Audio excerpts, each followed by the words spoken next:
You're a fucking gift just with your presence. The fact that you're on this universe, in this universe, the fact that you're alive, you are stardust. You are connected to the universe.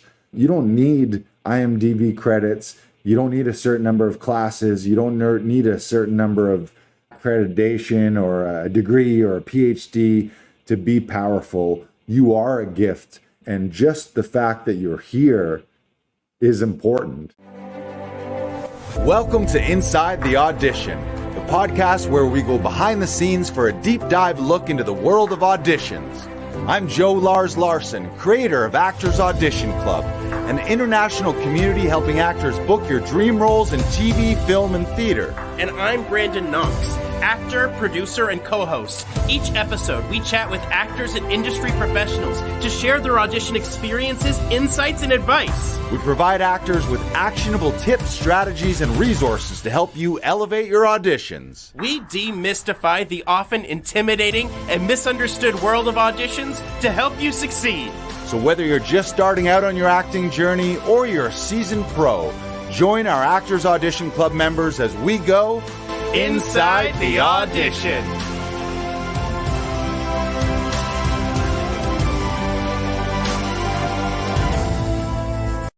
Hey, Joey Freddy Larsen coming to you live from Los Angeles.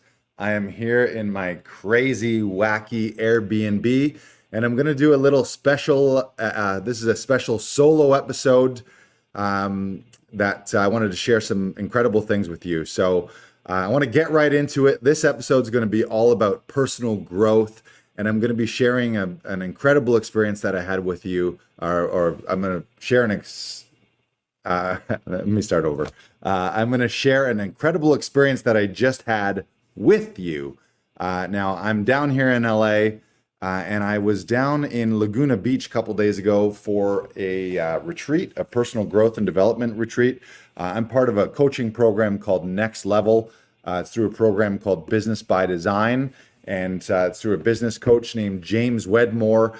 I was down in Laguna Beach in Orange County with 200 other entrepreneurs. It was incredible, filled with breakthroughs. And today's episode is just going to be my, really just me sharing with you what I learned. So it's my attempt to digest some of this stuff. I've made some notes and I want to share this with you. So first of all, the overall theme of the event is that your growth, or in this case, my growth, but anyone's growth equals your business growth. Your personal growth as an actor is going to equal your career growth. So the more you work on yourself, the more you grow, the more your business and career is going to grow. So I've got a bunch of notes here. I've actually got my actual notepad, which was filled with, I don't know how many pages. I've got probably 30 pages of notes here across 2 days. And all I'm going to be able to do today is just distill some of the key points with you. And I hope some of this resonates with you. And at the end, I got a big announcement that I'm going to share with you. So stick around to the end of the episode.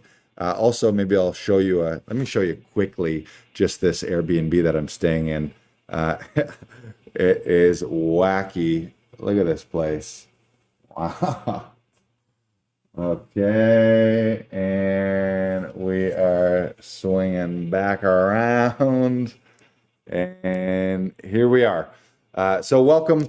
I'm doing this live. We don't always do these live episodes, but today I was like, you know what? Let's pop on. Let's do a little live. We can make these a little interactive too. So throughout the episode, if you got a question, you got a comment, feel free to drop it in. Let me know where you're watching from, where you're listening from.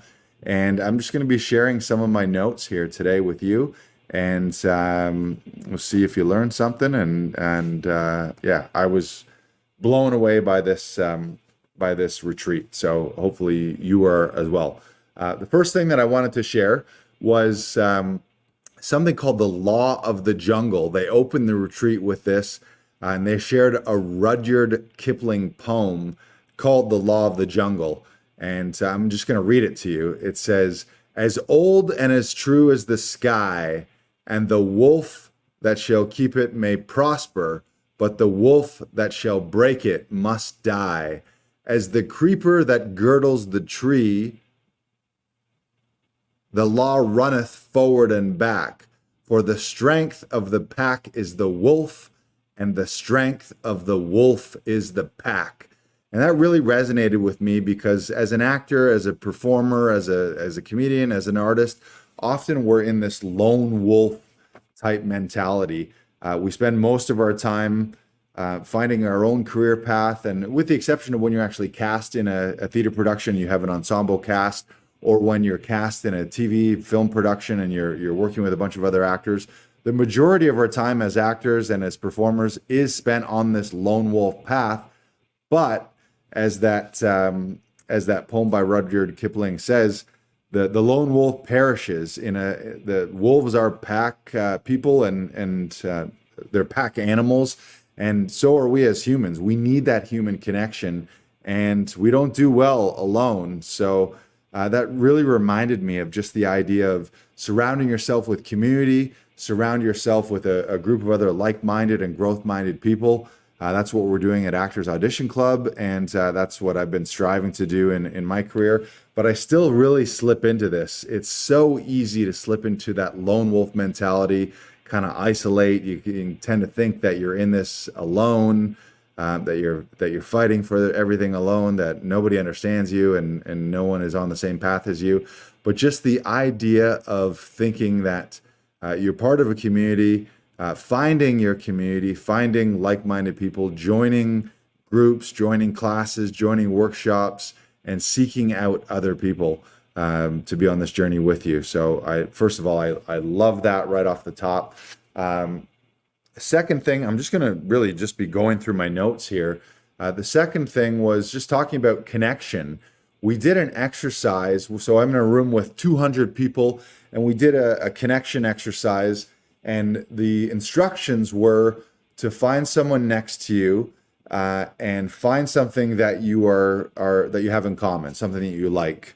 And then to find, once you connected on that one thing, to find some other people that felt the same way, and then to find some more people and some more people and some more people. And really the goal there was to create the biggest group possible that had a shared connection. So we did that, and I leaned next to the person next to me, and she said, "Oh, I love theater." And I was like, "Okay, I love theater." So we stood up and then walked to another group of people, and we were like, "Do you like theater?" And they're like, "Yeah, we like theater." And things would change. So we would encounter a group, and they were like, "We love to travel." And we were like, "Okay, yeah, we love to travel too." So we'd form a bigger group, and then we'd come up to another group, and they would say, "We love the beach." And we would say, "Yeah, we love the beach." And so the goal was to create the largest group with the one single connection. And we kept going and going and going until maybe 200 people in the group were divided into 2 or 3 groups. And then we were asked to just have a deeper conversation with that initial person about the one thing that we connected. So the first person that you talked to, in my case, it was about theater. We had a conversation about what was our favorite theater production, when was our first memory of watching a theater production. And then after having that conversation, they asked us, in which case did you feel more connection? When you connected with 100 people over this one big thing, or when you went deeper with that one person? And across the board, everyone said they felt more connected just with that one person. And then they asked us why, and we gave a list of things. So I have a list here of things that build connection that I wanted to share with you. And that's things like curiosity, being open, asking questions, actually listening, being willing, being vulnerable, being still, quality over quantity, just allowing, finding presence. And all of those things we got when we just had that one conversation with that one person. And then we talked about the things that destroyed connection. And in the first part of that episode, even though we quote unquote connected with more people and we built this large group, the connection wasn't deep because We felt rushed. We felt like we were competing. There felt like a pressure of, oh, we gotta gather all these people. We gotta get them around here, and we gotta build the biggest group and figure out where our connection is. Also, we were really moving.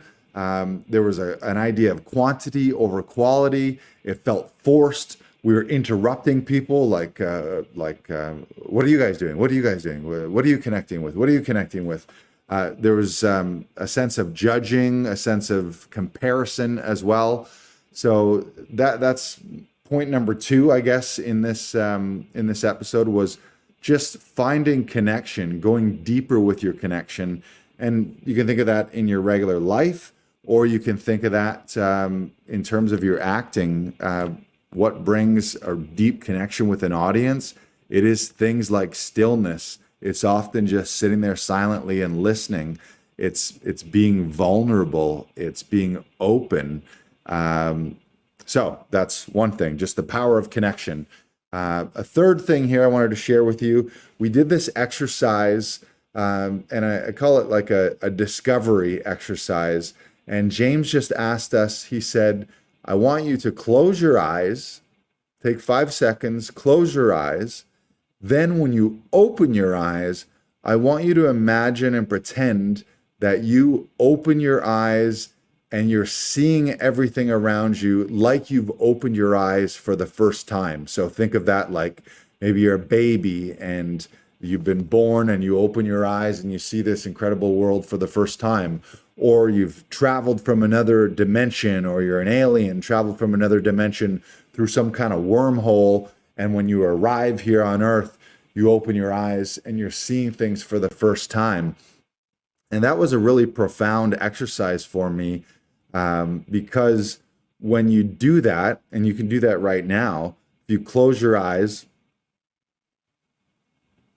give yourself a few seconds, and then you open them and you just look around and look around yourself and actually take everything in. Now, I'm in this Airbnb and there's so much to look at. It's ridiculous. But just the idea of all of a sudden, what happens when you open your eyes and look at the world like it's the first time you've ever looked at it? All of a sudden, you're so much more curious. You're so much more fascinated.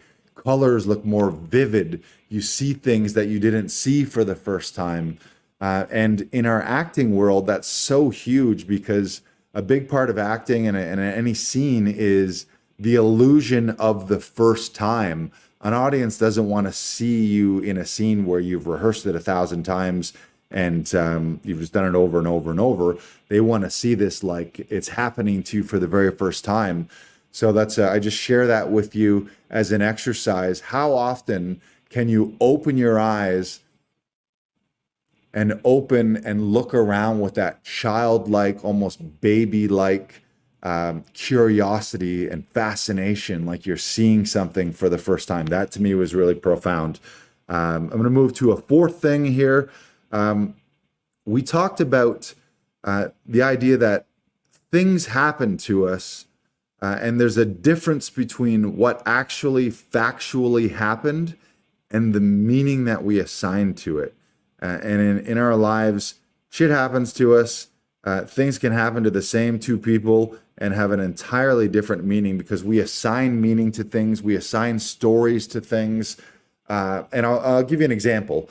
I've had the good fortune in my career. I've been an actor and comedian for 15 years. I booked lead roles in TV, film, commercials, voiceovers, all kinds of stuff. Been involved in some amazing productions. Super grateful for that. But at the same time, I've also had what you might call droughts. And the longest I've gone, I think I've had a few stints in my career where I went over a year, like 12 months, without booking something in TV, film, or commercials. Now, throughout that time, I always had stand-up. I always had some theater productions that I was doing.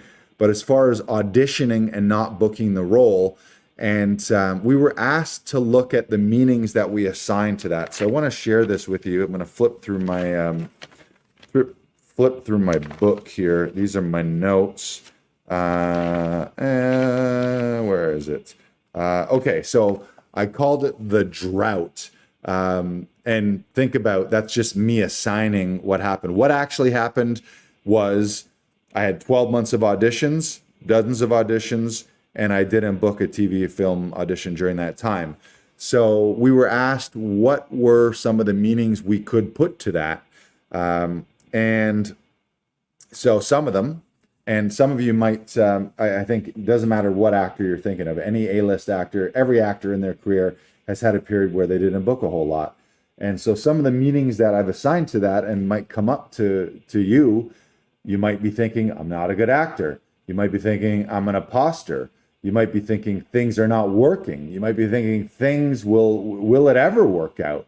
Will I ever book another role again? Am I cut out for acting? Am I not skilled enough to book a role? Feelings of shame and doubt and fear and sadness and frustration and judgment and despair. In my case, I help coach other actors. So then there's the feeling of, well, how can I teach and coach other actors when I'm not booking myself? All of those things come up, and all those are just stories and meanings that I have assigned to the thing that happened. What happened? I went 12 months of auditions, dozens of auditions, and I didn't book the role. And then we were asked to think, if we were continue to believe those meanings, what would happen over time? Well, if you continue to think things like, I'm not a good actor, I'm an imposter, things are not working, will they ever work out? Will I ever book again? Am I cut out for acting? Am I not skilled enough to book? Shame, fear, doubt, sadness, frustration, judgment, despair. If you continue to think those things, what do you think is going to happen? Eventually, worst case, maybe you quit acting.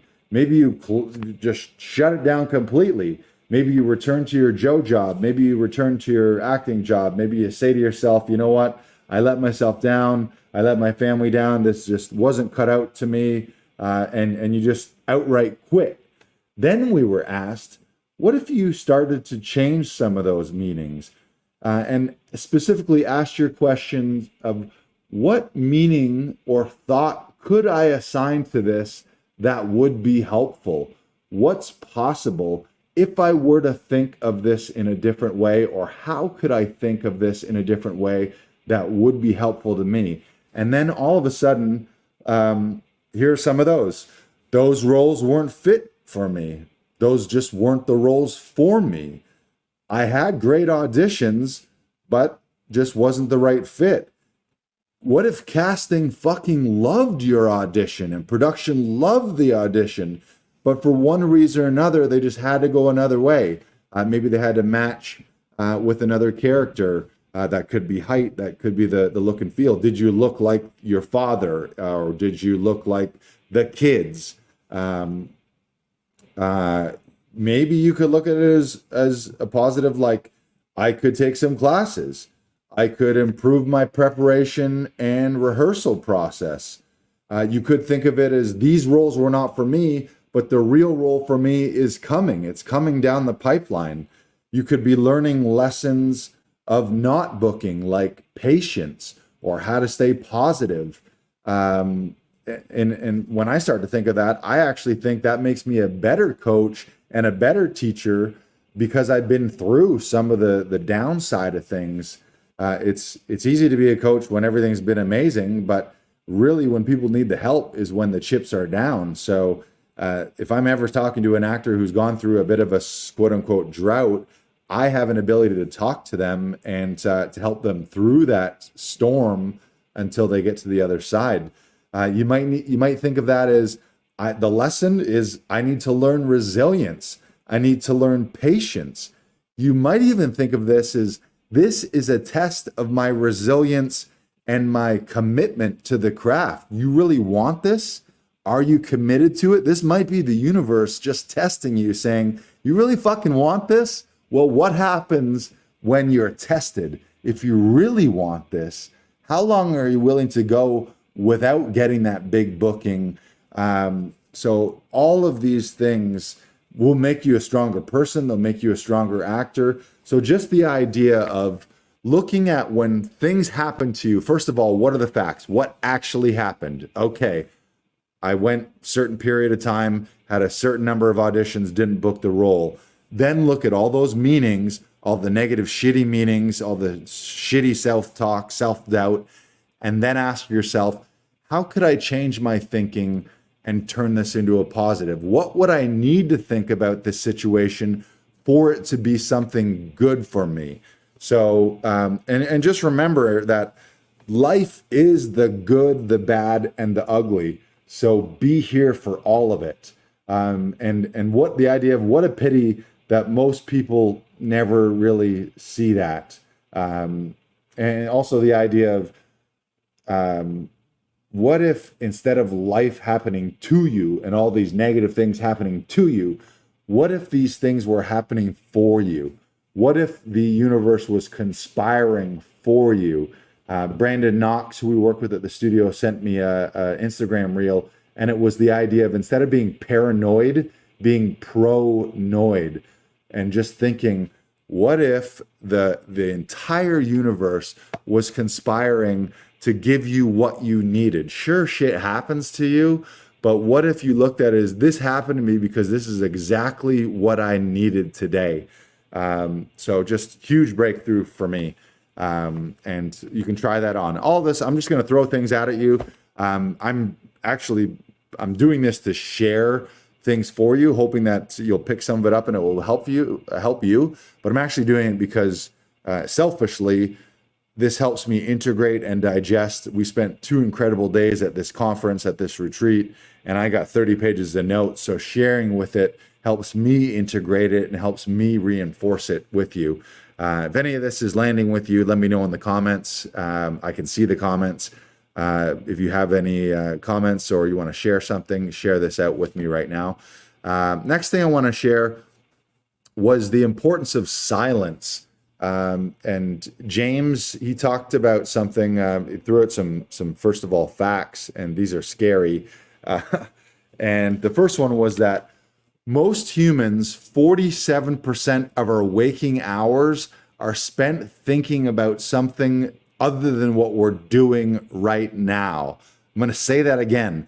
40% of the time that we spend awake is spent thinking about things other than what we're doing right now. Meaning, we're either thinking about shit that happened in the past, or we're thinking about things that are going to happen in the future, or often that we think are going to happen in the future, meaning fear about the future that never come to pass. And very, very rarely, 50% of the time or less, are we thinking about right now? Are we actually present? And the other stat was 95% of our daily thoughts are recycled from yesterday, meaning every day, the majority of our thoughts are just a program, chatter, the same shit we thought about yesterday, we're thinking about again. Now, if those are shitty thoughts and you're recycling 95% of shitty thoughts, that's not a good thing. So it's about breaking those patterns and breaking those programs.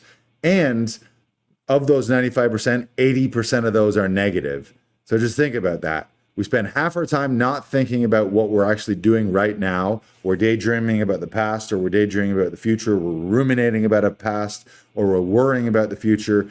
And 95% of the thoughts that we have every day are just a program that we thought yesterday. And 80% of those thoughts are not serving us. That's fucking bonkers when you think about it. So the importance of starting to reprogram that. And James shared he shared this quote with us. He said, "To change the world, I have to change myself. To change myself, I have to stop my world. When I stop my world, I can change myself, and then I can change the world." I'm going to say that again. To change the world, I have to change myself. To change myself, I have to stop my world. When I stop my world, I can change myself. And when I change myself, I can change the world. So what was he talking about there is that the answers are in the silence. All of us are walking around like society and the world and our phones. It's just fucking noise, noise, noise, noise, noise. Chatter, chatter, chatter. Swipe, swipe, swipe. Notification, notification, notification, notification. Just all day long.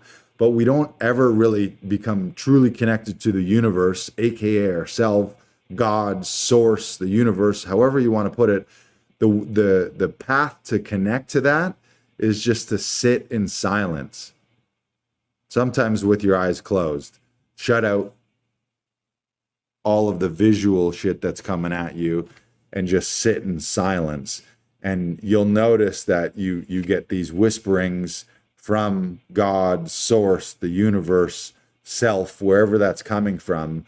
We really only get those in silence. So it's the idea of, it's having a meditative practice. Now that might be something that you do a minute here or there. Some people do this for hours a day. Buddhist monks do it for days and days on end, where it's just silence, silence, silence.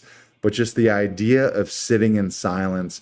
Where can you find more silence in your life? As an actor, maybe that just means finding some silence in a performance. Sometimes the most profound moments in any scene are just when you're just sitting there listening, completely still,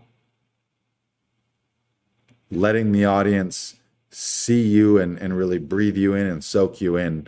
So that was a huge one for me, is just where can we find more silence, and just recognizing right now the world is filled with all kinds of fucking noise.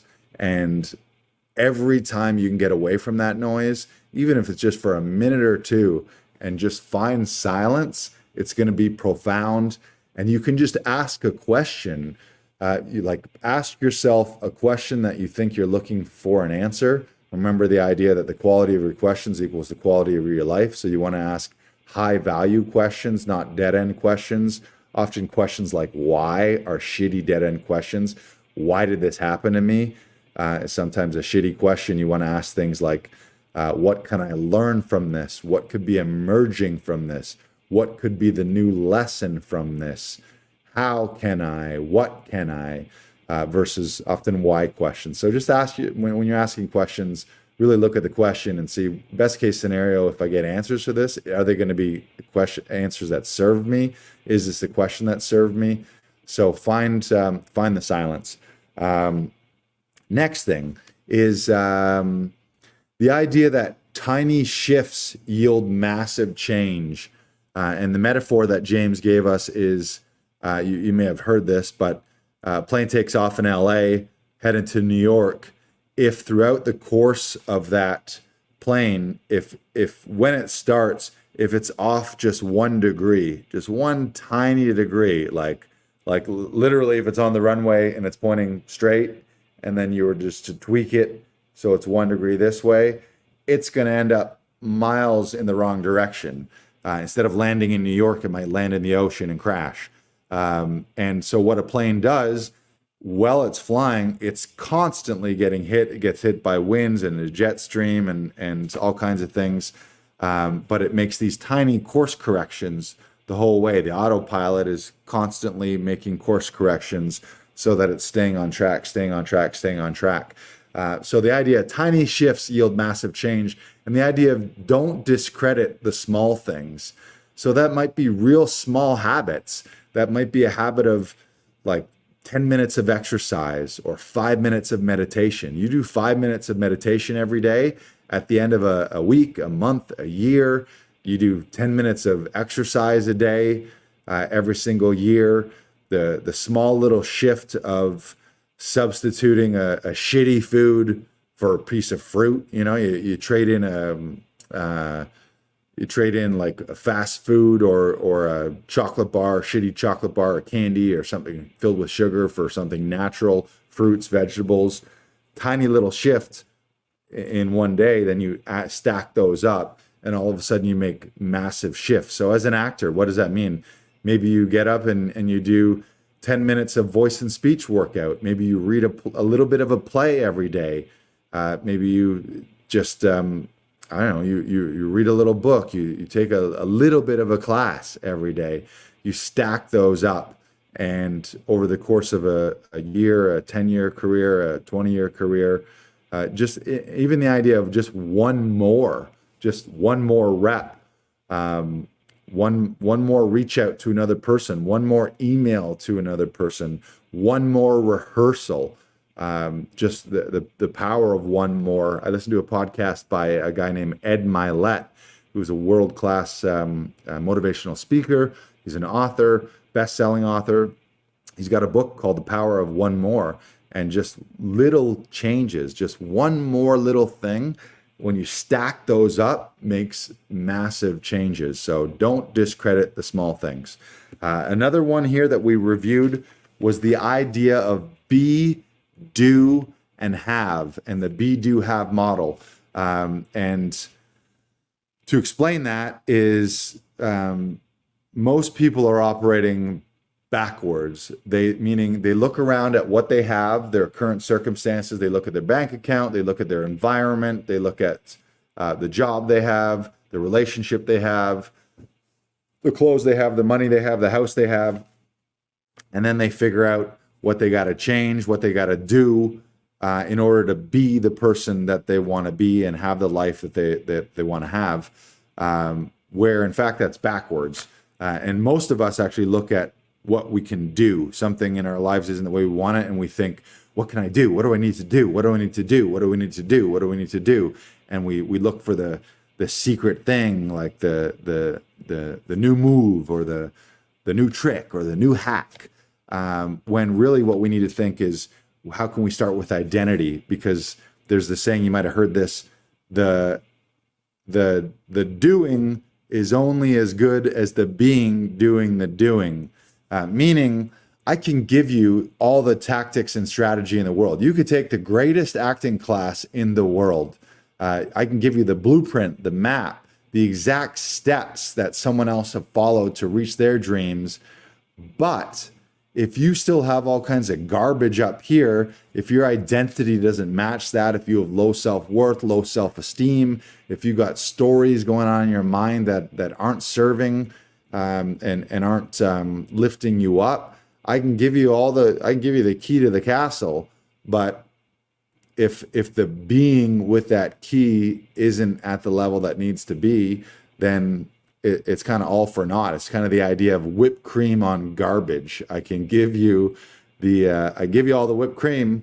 It's delicious, but if you just stack it all on top of garbage, you're just having a nice, delicious garbage sundae with a little bit of whipped cream on top of it. So the idea of starting with who you want to be, starting with identity, and then moving to what would the person, so in the case of an actor, think of your favorite actor, or think of the person that you want to be down the line, and then think of that identity, and then think first, what would that person do? So again, it's the idea of thinking with the end in mind. So flash forward, what do you want your career and life to be? Well, who do you need to be first to have that life? And then you start with who you want to be, and then what does that person do? So once you have that identity, what kind of habits and traits and actions does that person take? And then what happens is you will have the things that you want to have. So starting with be, then do, then have, where most of us look around at our circumstances. We look at what we have. I don't have enough money in my bank account. Oh, my relationships are this, or I don't have the job, or I don't have the network, or I don't have the opportunities, or I don't have the relationships. And then we say stuck because, well, we can't change it because we're starting with what we already have instead of starting with who we can be, who we need to be. Then who does that person act? What do they do? And then eventually you have what you have. Hopefully that makes sense. If it doesn't, look up be, do, have. Jim Fortin is a brilliant teacher and coach, and he's done a ton of work with that be, do, have. But it all starts with here. So that's a ton of stuff I've shared with you. I'm going to just flip through my notes literally right now and share some other quotable quotes to end this off. And then I'm going to end with a massive announcement that we got going on here at Actors Audition Club. So again, the idea of having burning passion and desire. When you have burning passion and desire, really nothing can stop you. The idea of reclaiming your personal power. We give away our power to other people. We give away our power to the past. We give our power away to online haters and to an old teacher who said something shitty to you, or a relative that said something shitty to you. We left all our power, but we are so fucking powerful. So just remembering your power and reclaiming that power. The idea of confidence. What is confidence? Confidence is how we feel in the present about something in the future. When we don't feel confident about something, it's because we're thinking, oh shit, this isn't going to go well. So think about that in terms of your auditions. If you're thinking, oh no, I'm not going to get this audition, it's because you're thinking in the future, you're thinking that this isn't going to go well. You're thinking that your performance, maybe you're thinking like, am I going to remember my lines? Is the director going to like me? Is casting going to like me? Are they going to choose me? But when you build confidence comes from thinking that the future is going to be great. So connecting with a future where everything went the way you want it to, and even the idea of mentally rehearsing your audition, mentally rehearsing how things go in advance. What else can I share here?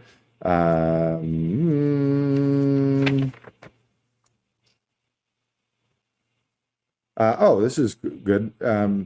That you're a gift just with your presence. A lot of people think that you have to acquire a certain amount of wealth or a certain amount of IMDb credits, but just realizing and reconnecting that you're a fucking gift just with your presence. The fact that you're on this universe, in this universe, the fact that you're alive, you are stardust, you are connected to the universe.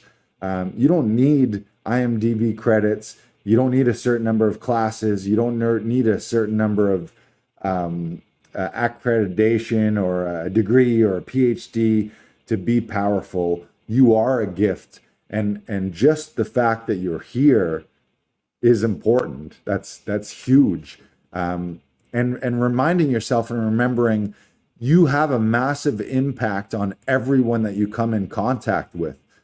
How often do we walk around and we can kind of head down? We don't really acknowledge the person behind the checkout, or we don't really acknowledge the waiter or the waitress.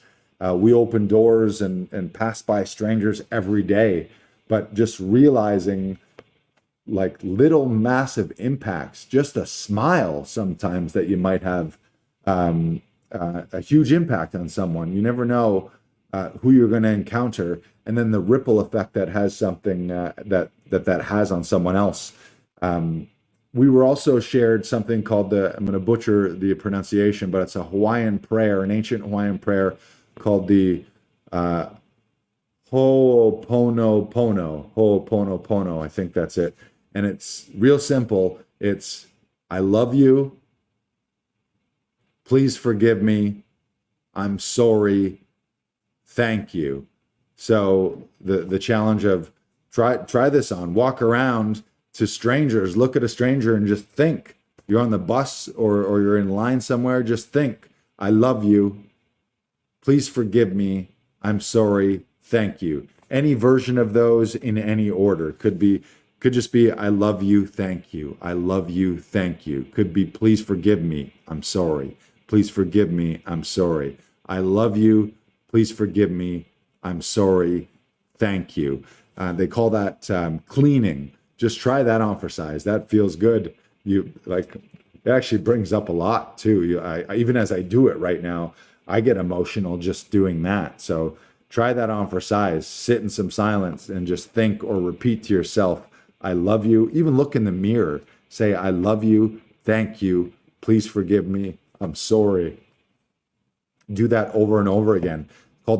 Cleaning is the way to think about it. And if it brings up tears or emotions, that's good. It's flushing some things out. Maybe it's releasing some weight. You'll feel lighter. You'll feel just more presence from that. What else can I share with you here? We are hardwired to move away from pain towards pleasure. The mind loves the familiar and dislikes the unfamiliar.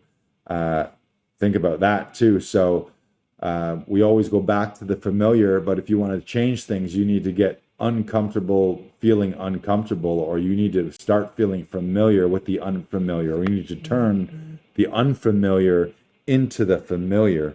So again, these are just some of the notes from this retreat. The idea of playing full out, the idea of being present, staying in the game, practicing something called mudita, which I think is an ancient, I think it's Indian mudita, spelled M-U-D-I-T-A. I believe it's compassionate joy or empathetic joy. So that's huge for actors. So when you see someone else book another role, when you see someone else have a success, a friend or anyone, are you like, oh, fuck, they got it and I didn't? Or are you like, oh my God, I'm so happy for you. That's incredible. I'm so happy for you. Mudita, empathetic joy. Man, I'm getting emotional bringing this stuff up here. Mudita is Sanskrit. There it is. It's either Sanskrit or Pali for sympathetic joy, empathetic joy. So just being able to be joyful for someone else's success. What else can I share? Oh, here's a good one. That you're never, the idea that you're never starting from scratch. Sometimes we get something in life and then we lose it and we think, oh my God, now I'm back to zero. I'm starting from scratch. You're never starting from scratch. Everything that brought you to that thing that you achieved is inside you. You got that thing. You achieved that thing. You have that with you. So there's never really a sense of loss that leads you back to scratch. So we can have reversals. We lose a relationship, we lose a job, we have financial reversals, we have good things that happen to us followed by shitty things, but you're never just back at ground zero. You always have the things that brought you to that peak within you. Here's a good one. Everything that comes into my awareness is my responsibility. If you want to change anything, first look within yourself. It's about healing yourself first and foremost. We are here to bring peace to our lives, and in doing so, we bring peace to the world. But you start with yourself. When you take 100% responsibility for everything, because everything in our lives is a reflection of what is inside us. So you look outside, and just having the idea of everything in your world is really a reflection of the inside of you. And this is a nice quote. Have you ever noticed that whenever there's a problem, you're there? Huh? You have all these problems in your life. Maybe you have financial problems, job problems, relationship problems. But the one thing that's always there is you. You're always there. So what if you took entire 100% responsibility for the problem and realized, maybe all these problems lie within me. So if I can change and improve things within me, all of a sudden the outer world changes. So being humble, staying grounded, the idea that our ego always wants to keep us safe. Our ego does not want us to go somewhere that you've never been before. So if you want to achieve things that you've never achieved before, knowing that your ego is going to find a million ways to make you afraid of that and to make you trepidatious of that. And your ego will convince you not to take those new steps because your ego wants to keep you safe and warm, even when the place that you want to go is a place that's quote unquote better, and a better life, more money, more stronger relationships, more love, all that kind of stuff. Your ego will still figure out a way to be like, no, you don't want to go there. Just stay here where you're very comfortable.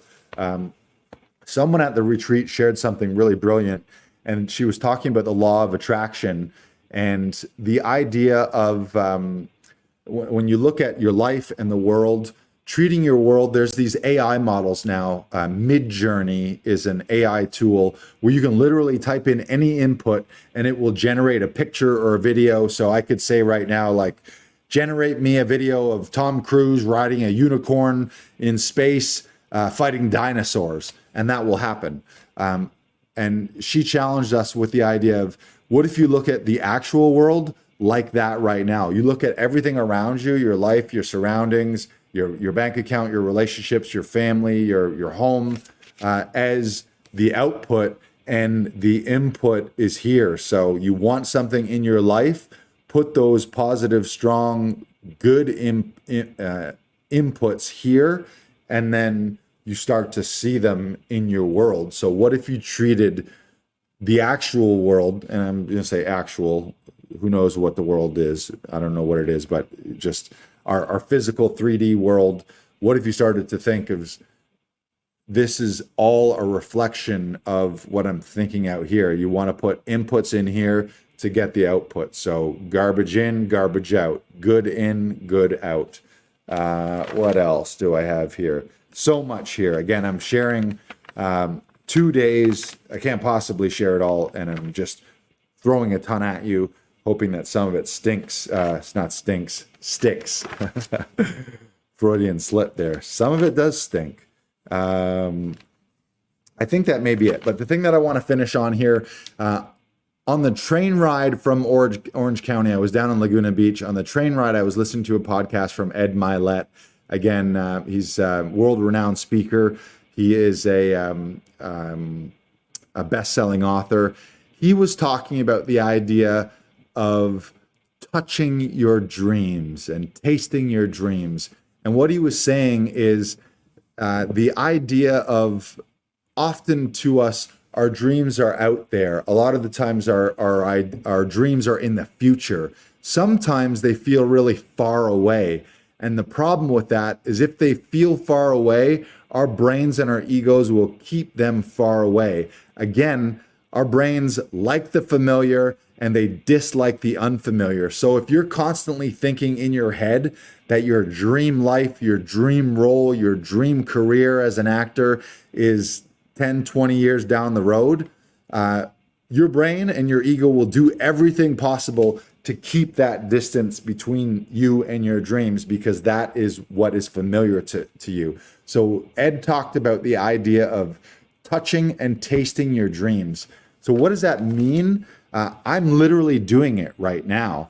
I decided after this conference to check myself into a fucking wicked cool Airbnb in Hollywood, in LA, and just experience what it is like to live in LA, to be here in LA, surround myself by good vibes. Again, I'll show you where I am right now. Look at this place. But what does that mean? That might mean checking yourself into that fancy hotel. Maybe you can't afford to stay at the Four Seasons every time you travel, but the idea of touching your dreams and tasting your dreams, save up a little bit of money and treat yourself to that dream night at a hotel. Or maybe you can't right now afford to eat at the fanciest restaurant every single night. Well, instead of eating out at a shitty restaurant every night, save up some money and then treat yourself to that fancy meal. Or that might mean you want to be on Broadway. Well, maybe you're not quite there. Maybe you want to live in New York and be a Broadway actor. Well, maybe that means you need to take a week and book a vacation to New York and grab a ticket or two to a Broadway play and get in those Broadway theaters and surround yourself and immerse yourself by that. You want to be working with Hollywood level actors and directors. Maybe that means investing in some workshops or some courses. Maybe that just means watching some of your favorite movies to again connect yourself with those. Maybe that means reading biographies of your favorite actors and getting in the headspace and the mindset of their journey. So just the idea of making the unfamiliar familiar, and all of a sudden what'll happen is you start to get more comfortable and more familiar. If you're a stand-up comic, maybe instead of spending every night at shitty open mics, you go to the top comedy club in your area, or you make a trip to LA and you go to the Comedy Store, you go to the Laugh Factory, you go to the Hollywood Improv, and you start to see and smell and taste and listen to, holy shit, this is what it feels like to be at the Comedy Store. And you see your idols on stage and you get closer and closer to that dream. So again, the idea of touching, tasting your dreams, getting closer, closing the gap. And the more often you do that, what'll happen, your brain and your ego starts to become familiar with that.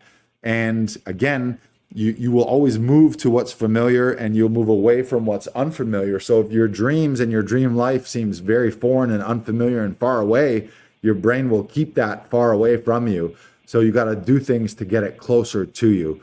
Hopefully that makes sense. That's literally what I'm doing right now. I'm in this fucking cool Airbnb. I'm in Hollywood. I'm taking hikes up into the Hollywood Hills, going to see the Hollywood sign, going to the Comedy Store and the Laugh Factory and the Improv, immersing myself in this environment. I just came from that retreat, the next level retreat in Orange County, where I was surrounded by 6 and 7 figure entrepreneurs, people making 10 and 12 million dollars a year with their businesses. And part of me would be like, what the fuck do I have? How do I belong here? But what I'm doing is I'm closing the gap. I'm deciding, yeah, I fucking belong there. And I want to get around those people. I stayed at a Marriott hotel, which was like $350 American, $500 Canadian. Every day, would I spend $500 on a hotel? Probably not. But I want to experience that life and I want to get myself closer. And there's just a different vibe when you're in a $500 a night hotel. And the people that you're going to be around when you're there, how you feel, how you carry yourself, how you start to think about yourself, you start to have a glimpse into your future self and your future life. So again, the idea of touch your dreams, reach out and grab them. Don't keep them 20 and 30 years away. Don't stay stuck in your current surroundings. Maybe you can't afford it every day. And I'm not saying I'm not saying go out there and be irresponsible with your money and spend money that you don't have. You can do some of this for free. Read books, read biographies, watch videos, watch your favorite movies, get tickets to shows, treat yourself to that fancy vacation every once in a while. And I'm not talking a 3-week vacation. Maybe it just means a day. Maybe it means going to that fancy country club and treating yourself to the most expensive golf course club that you could go on just to be around those types of people. But touch your dreams. And the more often you can do that, the more it will feel real for you. Mary Catherine says, hello, Lars. I hope you're enjoying the Valley. I am, Mary Catherine. I am. Thank you so much. Again, it's just a quick trip. I don't know if I'll be able to connect with you guys again, but every time I'm here, I think about you guys, and I hope you guys are doing well. I think we're bringing this episode to a close. So I said at the beginning of the episode that I was going to share something super special with you. So here it is. I've spent the last 15 years of my life as an actor and stand-up comedian. Been fortunate enough to book lead roles in TV, film, commercials, voiceover, theater, really lived my dreams. I've already, like, if I died tomorrow and never got to do another thing, or if I never booked another role in my career, I would already be grateful. I've already feel like I've lived a dream, and I feel like pinching myself every fucking day. And in the last 7 years, I've helped through Actors Audition Club. We've helped actors, hundreds of actors, shoot almost 5,000 standout auditions for TV, film, commercials, theater, voiceover, video games. And so for the first time, what we're doing is we're going to offer a group class. I've never done this before. We have always done just one-on-one coaching. We work one-on-one with actors. We've never put together a group program. I've had people ask me about it. Actors come to the studio, or we connect with actors on Zoom, and they say, are you ever going to run classes? Are you ever going to run some group coaching? And the answer is, I finally decided to do it. It's coming up soon. So what we're going to do, we're going to do a very small group class where we're going to teach our exact processes, the step-by-step formulas and things that we've learned along the way, things that we've learned from helping and coaching other actors. Again, about 4,700, as of the end of last year, it was 4,700. So we're probably closer to 5,000 now. We've helped 5,000, we've helped hundreds of actors shoot 5,000 auditions. So you learn a lot. You learn a lot about what the top actors are doing and what the difference makers are between super successful actors who are living their dreams and booking the dream roles versus those who are maybe struggling a little more. So what we finally decided to do is put together a group program. I announced it to my email list recently, but we're going to limit it to a very small group, probably 5 to 10 people max, maybe 5, maybe 8, 10. 10 is going to be the absolute max. What it's going to be is an 8-week program. We're going to do monologue study, scene study, cold reads, voice and speech, mastering self-tapes. We're going to talk a lot about the mindset things that come along with that. We're going to give you some of our exact processes, our audition checklist, our audition tracker. We're going to share some of the tips and secrets that we've experienced that are making the difference for our top actors. And we've never done this before. Now, in the future, this 8-week program is going to be around $1,000. But what I'm doing for 2 reasons, because this is a small group and because we're going to tailor design this course and this program to the first 5 actors that join the program, we're going to offer it for 50% off.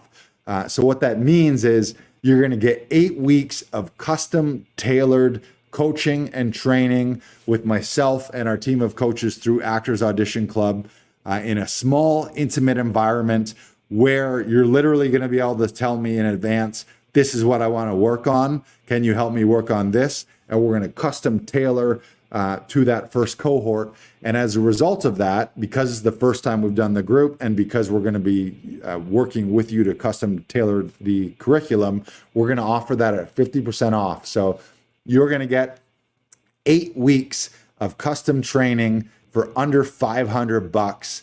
And the only way that you're going to get that is by being in that first group of 5. So how can you do it?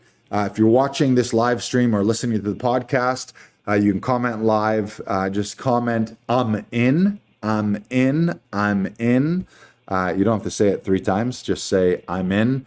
Or you can send us a DM online, Instagram, Facebook, either at Actors Audition Club or my personal. Just say, I'm in. We're going to be starting this in early September, probably the first week in September. I've just announced this recently to our email list. We filled 3 spots right away. So we got a couple spots to fill the first 5. I might, after we fill those 5, I might accept a few more. I'm not sure. It might be just 5. So if you want to get in on that, again, it's going to be around $1,000 in the future once we flush out the curriculum and the program. 8 weeks of an intensive training. It's probably going to be I would think 3 hours a week at minimum, plus a lot of extra bonuses that we're going to add to the program as well to help people out. If you want to get in on that, shoot us a message. You can email us hello@actorsauditionclub.com. This is the first time we've ever done it. Again, this is going to be me distilling my 15 years of experience as an actor and comedian, booking roles in TV, film, theater, commercials, video games, voiceover, and over the 7 years of running Actors Audition Club, helping hundreds of actors shoot thousands of auditions, almost 5,000 auditions. We're going to be distilling and teaching and coaching everything we've learned, and you're going to get it at half price. So you got to get in, and you got to be the first 5 people to get in. We've filled 3 of those spots already, so we got a few spots left over. Just let us know on Instagram, Facebook, or shoot us an email, hello@actorsauditionclub.com. And this is open to actors of all experience. I don't care if you've been doing this for 30 years. In fact, we just had an actor who, I'm not going to name names, but we have an actor who she was a cast member of SCTV, and she was a cast member on Saturday Night Live. She's been doing this now 40, 50 years. And she was one of the first people to say, I want into this coaching course. So don't think that you have too much experience to learn from this. You can always get to the next level. Maybe you're feeling like you're a little stuck. We're going to be tailor designing this program to create breakthroughs within the group. You're going to be learning not just from me, but from other coaches at Actors Audition Club. And more importantly, you're going to be learning from each other. That's the point of group training and group coaching, is you learn from everyone. It's going to be crowdsourcing, the hive mind. You're going to make connections with other actors. You're going to learn from other actors. Of course, I'm going to give you everything I possibly got. So regardless of your experience level, maybe you just feel like you hit a little bit of a plateau, you want to get to the next level, or I'm going to open this up maybe you've never acted a day in your fucking life, but you've ever thought of it before. I come from a unique perspective because I started when I was 31 years old. I didn't go to theater school. I didn't go to film school when I started. I was in a 10-year corporate career, and I just finally decided, hey, I want to do something creative. I literally answered an ad on Craigslist that said, so you want to be a comedian? Did an open mic, and that led to more stand-up and then TV film career and everything that happened after that. But I started with zero experience. Since then, I've taken 1 million workshops and classes and courses. I've done a full conservatory program. So I've gotten a ton of training, but the idea of coaching and training will get you to the next level. Sometimes you're not seeing the blind spots that you see, and having outside eyes and having a coach, having a trainer, a teacher, and having a group environment will help you reach that next level. So even if you've never acted before, I know I have friends and people on my social media list that aren't involved in show business at all. And if you're thinking, wow, he did it, maybe I want to do this, you can be in that group. So it's going to be beginners, going to be experts. Everyone's going to get something from it. Again, it's coming very quickly. It is August 19th right now. We're going to start first week in September. It's eventually going to be $1,000 for this 8-week course. We're going to do 50% off because it's the group, the first group, and because I'm going to be working with these first 5 or 6 or 8 people to custom tailor the curriculum. So I'm going to be helping you, but you're going to be helping me, and we're going to be figuring out what works and really what you want, and figuring out what the highest value coaching and training for you is to create these breakthroughs. So as a result, to dangle a little carrot, we're going to give it to you for 50% off. So that's 8 weeks of training, very limited group. Again, probably 5, maybe 8 people. And I don't know if I'm going to do it again. I'm going to do it for sure this first 8 weeks. I may not do it again. So now's your opportunity to get into that. So shoot me a DM on any platform. Just say I'm in. I'll know what that means. You can email hello@actorsauditionclub.com. You can comment if you're listening or watching to the podcast. Comment anywhere the podcast is, and we'll see that. Connect with us. Claim one of those spots. I'll follow up with all the details on how to get registered. I'll follow up with how to get your payment for the investment to get in, to reserve your spot. But it's going to be amazing. It's going to be super fun. All right, so that's it. Hopefully you've gotten some value from this episode today. I'm down here in LA for a few more days, again, touching and tasting my dream, living the Hollywood dream. Go out there, make your dreams a reality. Remember that your growth, your personal growth equals your business and career growth. So the more you grow as a person, the more you're going to grow your career in show business. And remember that idea of sitting in the silence. Remember the idea of touching your dreams. So don't keep your dreams 30 years away. Remember that your dreams could be around the corner.